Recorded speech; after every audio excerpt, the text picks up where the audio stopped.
karag-karag, welcome back to my vlog. Isang magandang hapon sa inyong lahat mula dito sa Lasak City. Katatapos ko lang mag-bake ng 3 cake mga karag-karag para sa aking pangkabuhayan showcase.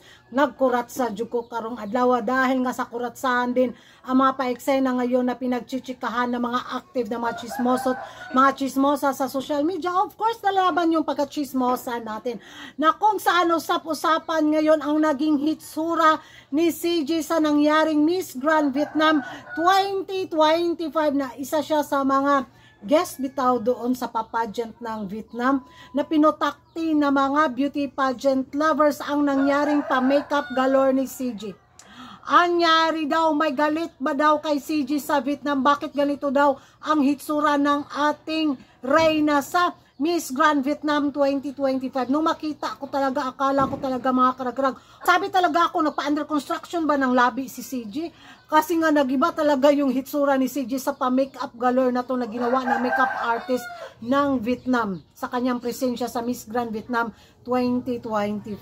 Sabi pa ng mga chismoso at mga chismosa dahil daw galit ang Vietnam sa papageant ni Uncle kay CJ daw sila gumanti. Kaya minukhang, unsa man, ibutang diya sa bangko. Kaya nagmukhang ewan daw yung hitsura ni CJ sa mga picture. Yung labi na sobrahan, yung makeup is over making daw kaayo ba para talagang gihulbot bitaw sa panchon daw si CJ. Dahil nga sa pagkaimbirna daw na mga Vietnamese, kaya ayon si CJ ang napagbuntungan nila ng galit. Ano piyasa? Hello, Christine. Is your first time in Vietnam? Yes, it is my first time, and I would just like to say thank you so much for inviting me and allowing me to see the beauty of your country for the very first time, setting the standard. So, xin chào Vietnam! It's such an honor to have you here with us tonight. And after watching all of these captivating performances, how do you feel right now? Well, honestly, that is why Vietnam is one of the pageant powerhouses, not only in Asia, but around the globe. So congratulations, Vietnam. That truly speaks a lot about the hard work, the dedication, the passion of all the candidates.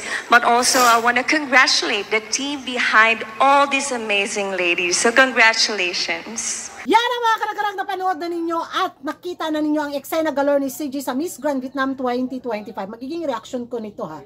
Hindi naman siguro galit ang makeup artist na nag-asikaso ni CJ sa Vietnam. Siguro nasubrahan lang yung pa-makeup na ginawa niya kay CJ. Wala naman sigurong intensyon na ganituhin yung makeup ni CJ. So, yun lang ay mga pa-intriga na ginawa ng mga beauty pageant lovers. Pero kung makikita naman talaga natin, mas fresh yung face lock ni CJ kung taga Thailand yung nag-makeup sa kanya, di ba? So, ewan ko sa inyo mga karag-karag kung ano yung magiging reaction ninyo. Mas gusto ko yung aurahan ni CJ sa Thailand. Kasi nakukuha ng mga Thai makeup artist yung timplada ng face lock ni CJ. Kung ano yung makeup, yung saktong nababagay sa kanya. Dito na mga karag-karag, ano yung magiging reaction ninyo? Sa tingin nyo, naniniwala ba kayo sa pa-intriga nila na may galit ang mga Vietnamese sa papageant ni Uncle? Kaya kay CJ binunto nila yung galit at kaya yung pa-makeup ni CJ hindi bumagay sa kanya. Mag-ingay tayo sa comment section at kung hindi ka pa nakapag-subscribe sa YouTube channel ko, don't forget to like and subscribe ko karag and hit the notification bell para updated kayo sa mga latest kaganapan at late na intriga sa mundo ng beauty pageant. And thank you for watching. See you in my next vlog. Bye-bye!